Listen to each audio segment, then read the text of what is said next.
सौ बात की एक बात यह कि फिर पब्लिक में नमाज पढ़ी जाने पर बवाल हो गया। पुणे में शनिवार वाड़ा में कुछ महिलाओं ने नमाज पढ़ी। शनिवार वाड़ा एक ऐतिहासिक इमारत है, पेशवाओं के राज में यह बड़ा दुर्ग था और अब एएसआई के संरक्षण में, यानी ऐतिहासिक धरोहर। तो वहां कुछ महिलाओं के एक खाली जगह में उन्होंने नमाज पढ़ी। लेकिन सवाल क्या सिर्फ यह है कि एक ऐतिहासिक इमारत में ऐसा कर सकते हैं या नहीं कर सकते? सवाल तो यह है ना कि पब्लिक में कहीं भी नमाज पढ़ने का क्या कोई अधिकार है?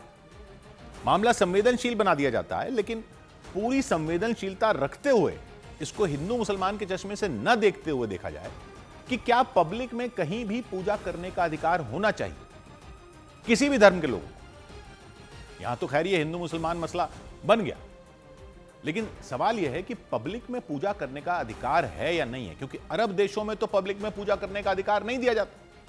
अरब के देशों में पब्लिक प्लेस में नमाज पढ़ते नहीं दिखते लोग, तो फिर बाकी देशों में क्यों है?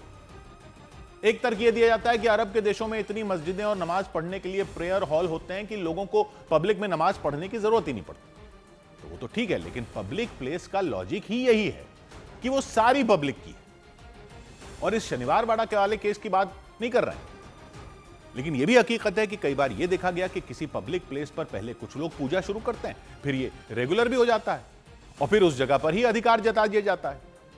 हर जगह ऐसा ना होता हो, लेकिन कई जगह होता है, ये सबने देखा है। तो संवेदनशीलता का यह भी तो पहलू है कि आप बाकी लोगों को असहज न करें। आप भले ही किसी गलत इरादे से ऐसा ना कर रहे हैं, लेकिन खुराफाती तत्वों की कमी तो है नहीं।